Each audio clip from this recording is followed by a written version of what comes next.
Hello, EduMagicians. Welcome to the EduMagic podcast with your host, Dr. Sam Fecich. Dr. Sam is a professor of education, author of EduMagic, and a pumpkin spice latte fan. This podcast is designed for pre-service teachers. Remember, friends, teaching doesn't begin at graduation, but during that first class at 8 a.m. Let's get this party started. This podcast is a proud member of the Teach Better Podcast Network. Better today, better tomorrow, and the podcast to get you there.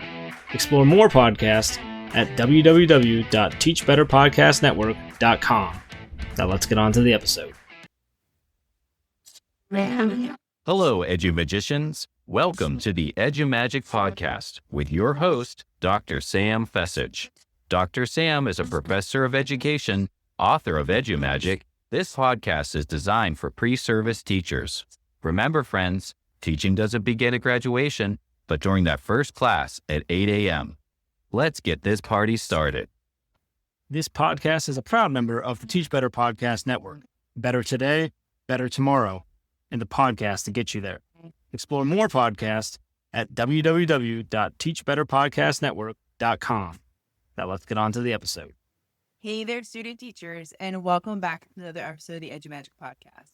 My name is Dr. Sam Fecich, and today we're talking about the email that goes out after you get your placement and you've sent that intro email to your cooperating teacher.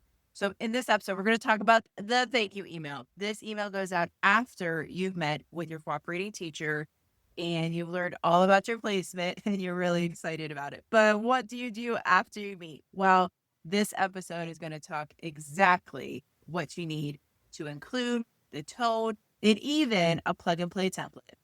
You're welcome. Let's go ahead and jump in and get started. So let me just say, if you have ever started a blank email, you've got that blank cursor up. Oh, what do I even say after this meeting? Friends, you are not alone.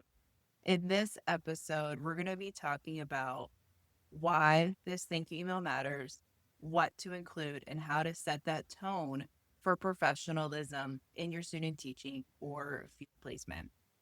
So you might be thinking, all right, Sam, this is just an email. It's just going to go out really quickly. But honestly, this is one of the first steps in your professional communication with this cooperating teacher. So it's a big step, and you need to double check your writing, your grammar, your spelling, the tone of your email. Because in education, email is one of those ways that we communicate and we build those professional relationships. We communicate using email with our colleagues. We communicate using email with families and sometimes even students, depending on their age. So it's really important that we get this skill down. We're starting to build that skill through this thank you email. So, friends, I have seen emails that were really amazing. Wonderful emails that are detailed, organized, not too wordy. They get to the point.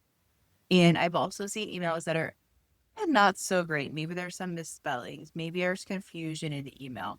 Maybe there's a typo. Or maybe it blatantly looks like it was done by AI, right? So there's lots of different varieties of emails teachers get. You want your email to be top-notch whenever you send it. So let's talk about that thank you email, the importance of it. This is one of those things that are going to set you apart.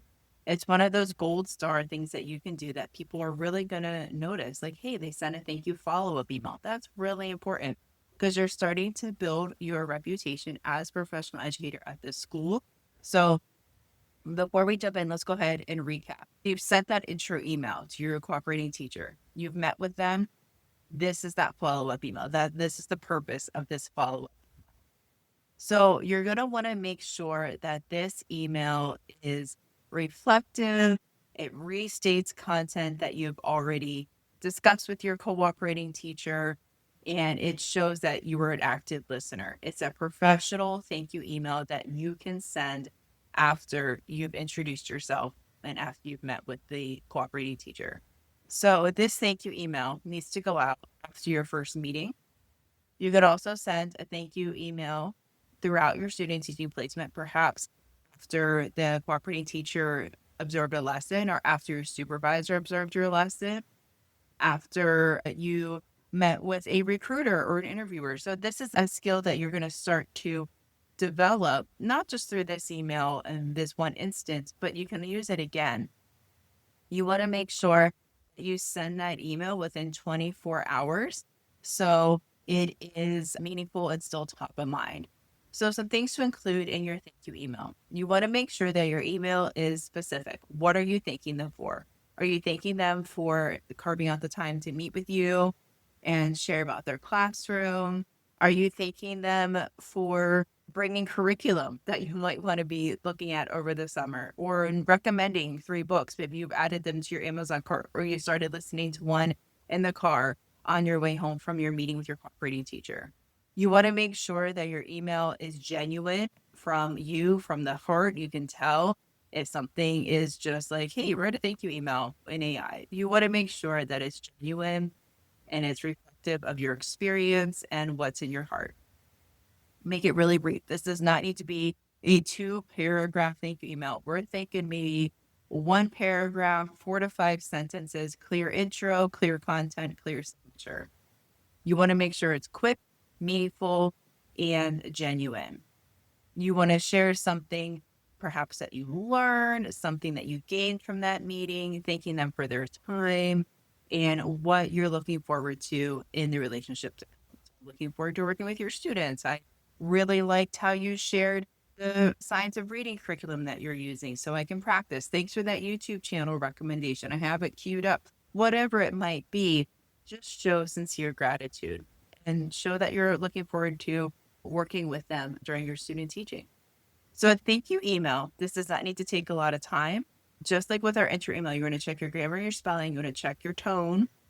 Make sure you're sending it from your university or college email address, and do so within 24 hours of that meeting.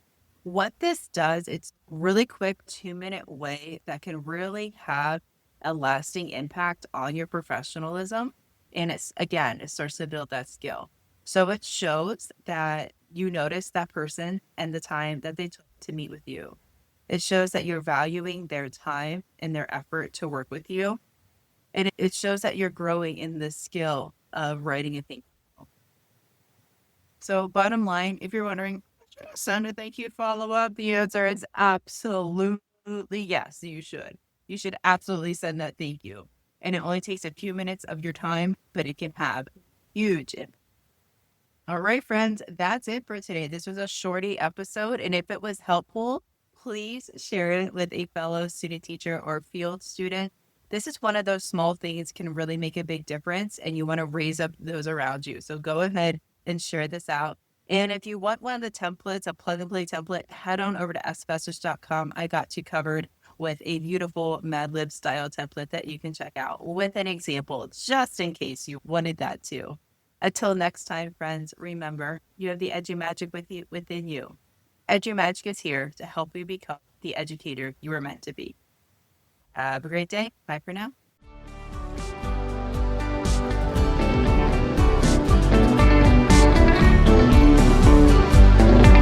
And there you have it, EduMagicians. If you enjoyed this episode, please subscribe and share it with your friends. For more EduMagic, check out sfessich.com and follow Dr. Sam on Twitter and Instagram @sfessich. Until next time, you have the EduMagic within you.